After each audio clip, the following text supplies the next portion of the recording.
Hey guys, welcome back to The Readers. I hope you are having an amazing day. Let's get right into the stories. The first one is a pro-revenge story. My wife and I had just welcomed our second child in early 2023 and moved into a duplex in what seemed like a perfect neighborhood, complete with its own playground. After moving in, we met our neighbors, mostly young professionals who appeared decent enough. The very next day, we discovered our upstairs neighbors had disappeared, leaving their 8-year-old daughter Sarah outside our door with nothing but a pack of Doritos and a hastily written note asking us to babysit while they ran some errands, on a school day no less. That was our first call to Child Protective Services.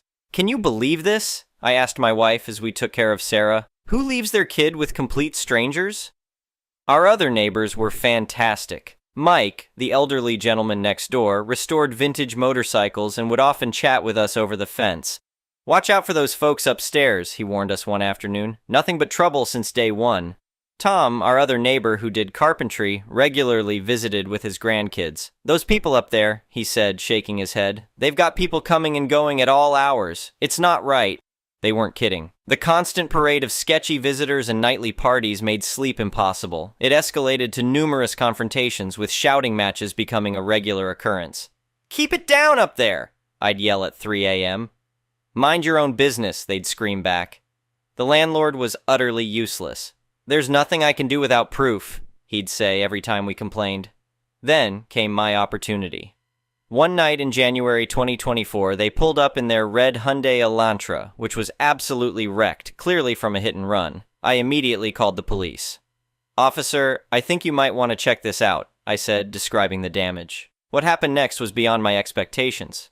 Turns out Jake, the guy upstairs, had an outstanding warrant for drug trafficking. That night, I watched from my window as they led him away in handcuffs. Meanwhile, his girlfriends Lisa and Rachel got another CPS visit because once again they'd left Sarah home alone, something that happened practically every day. My wife did some digging and found Rachel's Facebook profile. Through public records, we discovered they owed Aaron's rental nearly $52,000 for furniture they'd stolen from their previous address, including high-end TVs and an expensive sound system that had been making our lives miserable. 2 days later, the sheriff arrived with a moving truck. "Time to collect," he announced as his team cleared out everything. Beds, sofas, TVs, that awful subwoofer system, kitchen set, and all their dressers. CPS came shortly after to remove Sarah. It was heartbreaking to watch, but necessary.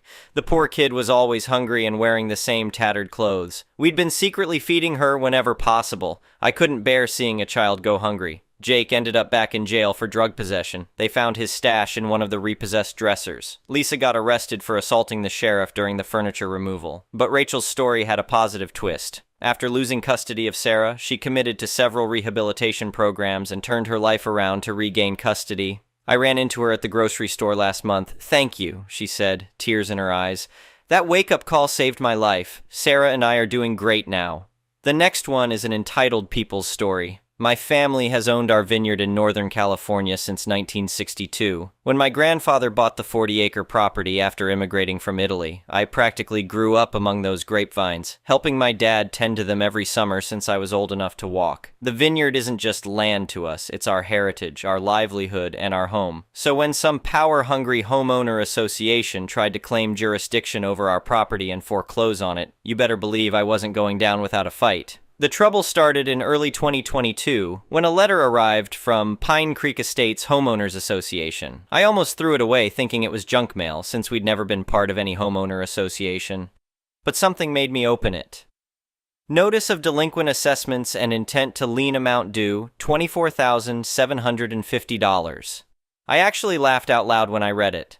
The letter claimed we owed back homeowner association dues for the past 5 years, plus late fees and administrative charges. There was also some nonsense about violations of community standards regarding agricultural use of residential property. I called my dad right away. "Hey Dad, you're not going to believe this ridiculous letter I just got." After I read it to him, he was equally baffled. "What homeowner association? We've never been part of any homeowners association. Pine Creek Estates? That's that new development they built on the old Johnson property about 6 years ago. They're on the other side of the county road." "That's what I thought. I'll just ignore it then?" "No," Dad said firmly. "Call them and get this straightened out right away. These homeowner association people can be real trouble if you let them get away with anything." I called the number on the letter and reached someone named Karen Matthews, who identified herself as the Homeowner Association Board President. The conversation did not go well. "Mrs. Matthews, there must be some mistake. Our vineyard isn't part of Pine Creek Estates or any homeowner association." "Oh, there's no mistake," she said in a condescending tone. "Your property falls within our jurisdiction according to the original development plans. We've been very patient about your unauthorized agricultural activities, but the board has decided it's time to bring all properties into compliance." "Ma'am, we've owned this land for 60 years. We were here long before Pine Creek Estates existed. You can't just arbitrarily claim authority over our property." "I assure you we can, and we have. The assessment notice explains your options for payment. I suggest you review it carefully. The board is prepared to move forward with foreclosure if necessary." I was stunned by her arrogance. "Are you seriously threatening to try to take our property over fake homeowner association fees?" "There's nothing fake about it. Payment is due within 30 days or we'll proceed with placing a lien. Have a nice day." She hung up before I could respond. I immediately called my cousin Angela, who's a real estate attorney. After I explained the situation, she was livid. "This is complete BS," she said. "They can't retroactively claim your property as part of their homeowner association. Do you have the original deed and property records?" "Yeah, Dad keeps everything in his filing cabinet. I'll dig them out." "Good. Send me copies of all of it, plus that letter. I'm going to look into exactly what Pine Creek Estate's actual boundaries are. Something sketchy is going on here." Over the next few days, Angela discovered that Pine Creek Estates was built in 2016 on 100 acres that used to belong to our old neighbor Earl Johnson. The development consisted of about 80 cookie-cutter homes on quarter-acre lots. The homeowner association was incorporated when the development was built. "Here's the really interesting part," Angela told me. "Their CC and Rs clearly show the homeowner association's jurisdiction is limited to the original 100-acre Johnson property. They have absolutely no legal right to claim authority over your land. But get this. I found records showing they've pulled this same stunt with 3 other properties bordering their development in the past 2 years." "Seriously? What happened with those cases?" 2 of them paid up rather than fight it. The 3rd owner moved away and the homeowner association foreclosed on the property. They then sold it to a developer who's friendly with several board members. My blood was boiling. "So they're basically trying to steal land through fraudulent homeowner association claims? That's gotta be illegal." "Oh, it definitely is, but they're counting on people not having the resources or knowledge to fight back. They picked the wrong family this time, though." Angela helped me draft a strongly worded legal response to the homeowner association, citing the relevant property records and laws showing they had no jurisdiction over our vineyard. We demanded they rescind their assessment and cease all attempts to claim authority over our land. Their reply came from their attorney, claiming the original development plans included provisions for future expansion of the homeowner association's territory. They maintained we were legally obligated to pay the fees and comply with their regulations.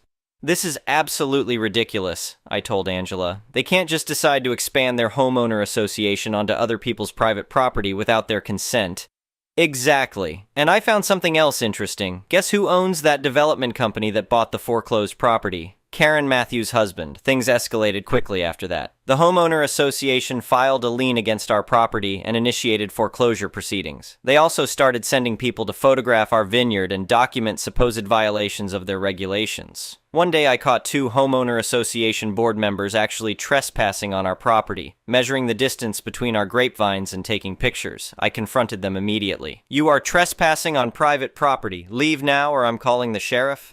"We have every right to be here," one of them sneered. "This property is under homeowner association jurisdiction and we're documenting violations." I pulled out my phone and started recording. "Final warning, leave now or face the consequences."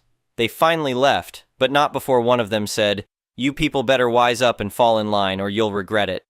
I showed the video to Angela, who advised me to file a police report for criminal trespassing. She also helped me prepare a civil lawsuit against the homeowner association for harassment, attempted fraud, and abusive process. "We need to hit them hard," she said, "not just to protect your property, but to stop them from trying this with anyone else."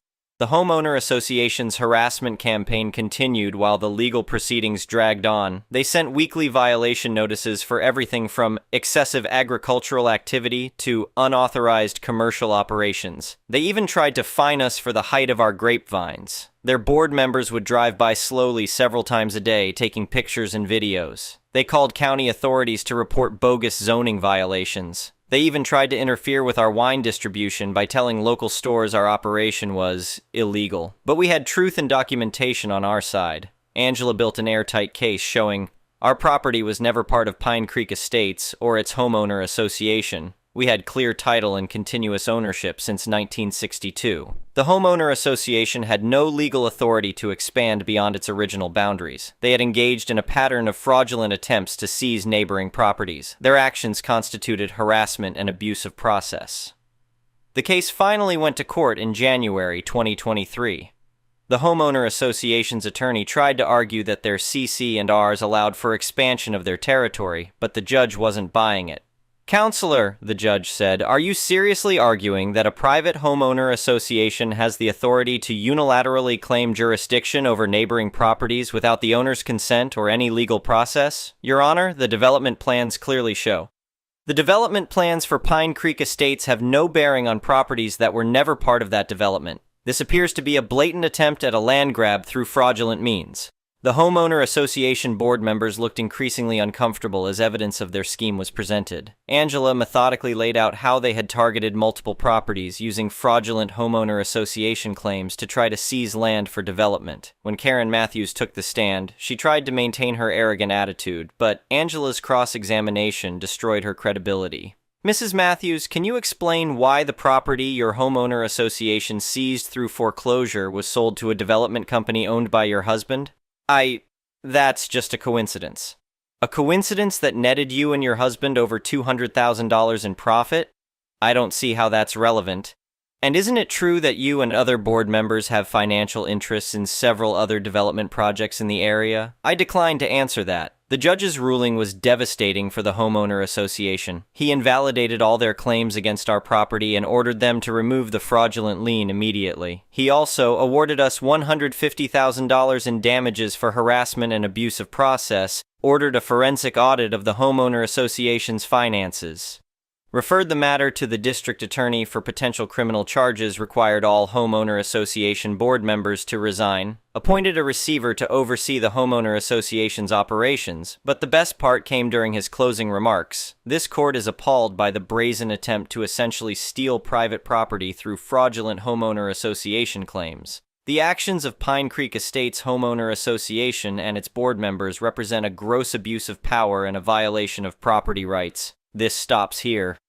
The aftermath was satisfying to watch. Karen Matthews and several other board members were forced to resign in disgrace. The district attorney opened a criminal investigation into their actions. The development company owned by Matthews' husband was also investigated for fraud. The forensic audit revealed they had been planning to seize several other properties through the same scheme. They had even drafted marketing materials for future housing developments on land they didn't own, including our Vineyard. Other homeowner associations in the area quickly moved to distance themselves from Pine Creek Estates. The local paper ran a series of articles exposing their fraudulent practices. Karen Matthews and her husband eventually moved away after their reputation in the community was destroyed. As for our vineyard, it's still going strong. We even had a record harvest that year. Sometimes when I'm out working among the vines my grandfather planted 60 years ago, I think about how close we came to losing it all to some greedy homeowner association board's illegal scheme. But mostly I think about how satisfying it was to see justice prevail. The homeowner association tried to take what wasn't theirs, but they learned the hard way. You don't mess with a family's heritage. My dad summed it up best. Your grandfather would be proud. He came to this country with nothing, built something beautiful, and we protected it. That's what family is all about. We still get together every harvest season, 3 generations working side by side just like always. The grapes are sweeter knowing we fought for them and won. And every time I see a Pine Creek Estates sign, I raise a glass of our wine and smile, knowing justice was served. The former homeowner association properties have new management now, with strict oversight to prevent future abuses. Several other local homeowner associations have reformed their practices after seeing what happened. Sometimes standing up to bullies doesn't just protect yourself, it helps prevent others from becoming victims too. As for Karen Matthews and her cronies, last I heard they were facing multiple civil lawsuits from other property owners they had targeted. The criminal investigation is ongoing, but our vineyard is safe. Our family legacy secure, and the grapes still grow just as sweet as they always have. You know what they say, you can't fight City Hall, but you sure can fight a corrupt homeowner association. And sometimes, justice tastes better than the finest wine. The next one is a petty revenge story.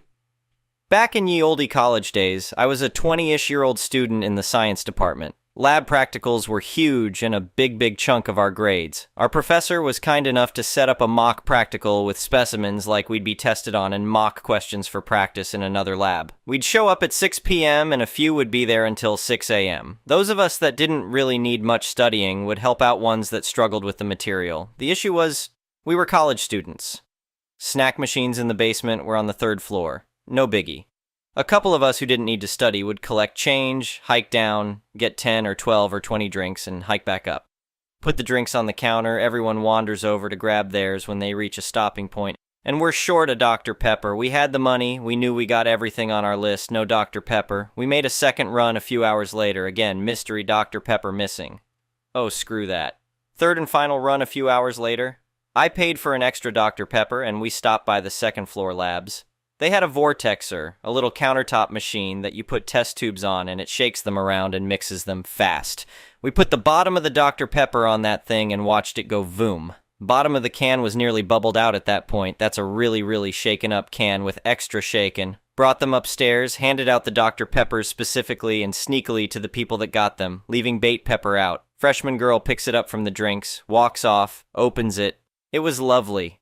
On her face, up her nose, in her hair, you've all seen opening a can of pop go badly, and this was a bit worse than your worst. She was furious. We were laughing our butts off. I don't remember who cleaned up the mess, but if it was us, it was worth it. She got well sprayed. The next one is a malicious compliance story. A few years back when I was in high school, I lived in a small country town as a very flamboyant, obviously queer teenage boy without even needing to say anything. Needless to say, I was definitely the most popular kid in school, and everyone was totally supportive. Even the staff at the school wasn't the biggest fan of me, unfortunately, even though I was a not-so-straight-A student who never caused any trouble. Luckily, being raised on a very literal farm, my family was, and continues to be, really supportive. They knew how interested I am in fashion, and my parents surprised me on my birthday with this pair of heeled Doc Marten Chelsea boots I had been saving up for. Obviously, I was ecstatic and wore them constantly both in and out of school for about a week before I was dress-coded for them. Unfortunately, this was not my first time being dress-coded because of my tendency to wear more feminine clothing, so I had developed the habit of carrying the dress code pamphlet on me in my bag to prove my innocence because I really was never breaking any rules, they just happened to not like what I was wearing. I pointed out that there was nothing about boots or heels, and my teacher just sort of scoffed at me and told me to go to the front office. Apparently they had updated it, and if I had read the newsletter that morning, I would have known that. I went up to the front office, and true to what she had said, they had added a rule to the effect of work boots were allowed but no fashion boots. Unfortunately, it was very obviously targeted because no one, male or female, was wearing anything like that except for me. My parents knew that too when I got home and told them about it. They were furious for me. My dad took me out the very next day after school to a boot store and quite literally bought me a $300 pair of women's black work boots that were completed with even some sparkly rhinestones on them. Quite frankly, these boots made me look more queer than the first pair ever did, and I loved them. I wore these proudly with a black sparkly hat I already owned to school the next day and didn't even make to second period before I was called to the front office for violating dress code. The assistant principal told me these were obviously violating dress code, and I insisted that these were work boots, and practically every other kid wore cowboy boots to school every single day, so there couldn't possibly be a problem with mine. She wouldn't budge, and neither would I, so my parents were called, and it was escalated to the principal. Luckily, we expected this and were prepared. My dad showed up in all of his fresh-off-the-farm dirt-covered glory to my principal office. The conversation went to the effect of her sitting there telling my father, "Those are very obviously for fashion and are violating dress code." And my father would respond something to the effect of, "How do you know what my kid chooses to wear to work in?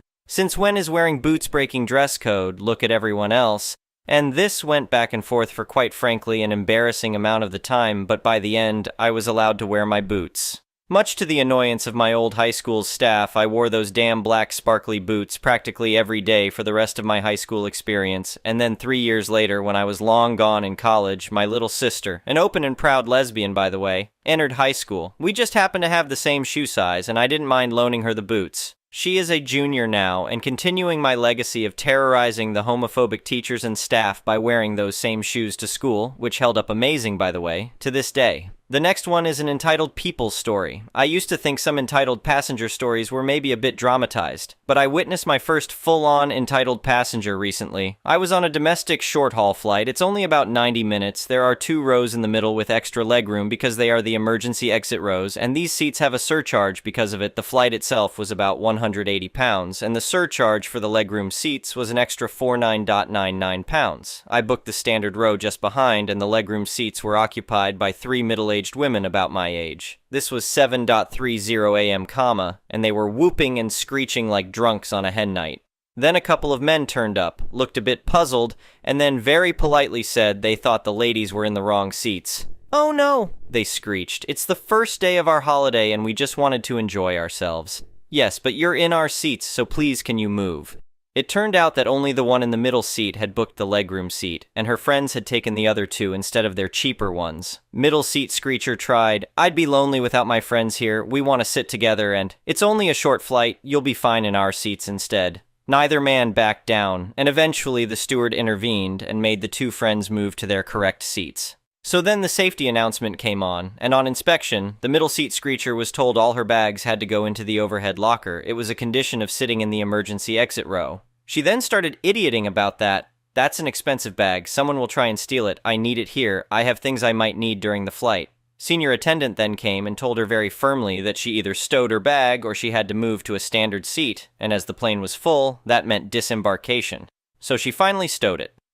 Then the refreshments came round and she asked for a gin and tonic. This was 8 a.m., but it's my holiday, I deserve a drink. Sorry, it was a condition of sitting in the emergency exit row that you couldn't drink alcohol in case it impaired you when opening the emergency door. That's effing stupid. We're not gonna crash. It's just one drink. This guy can open the door if he needs to. Senior attendant came back and gave her a talking to along the lines that if she continued to disrupt the flight, then they would put her on a banned passenger list and she wouldn't be allowed to book with the company again. She spent the rest of the journey grumbling about how her holiday had been ruined and trekking up and down the aisle to go screech with her friends further back. Honestly, if I hadn't seen it, I wouldn't have believed it. How do these people not feel embarrassed about making themselves look a total fool in public? Or think they are entitled to take someone's seat knowing that it cost a lot more than they'd paid? Thank you for watching. I would really appreciate it if you could like the video and subscribe to our channel if you haven't already. We'll see you again tomorrow.